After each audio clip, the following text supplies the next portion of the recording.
नाज़रीन ये देखें, आटे का मैंने रिक्शा लेकर आया था। यहाँ पे ये पब्लिक का माहौल है। ये भिंडा वाइस है, भिंडा वाइस। ये पब्लिक ने भीड़ मचाकर ऐसे दंगे फसाद किए हैं। ये नाज़रीन लाइव देख सकते हैं आप।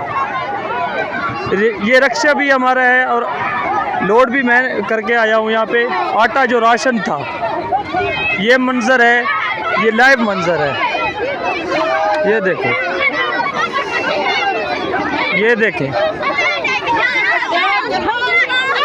ये देखें।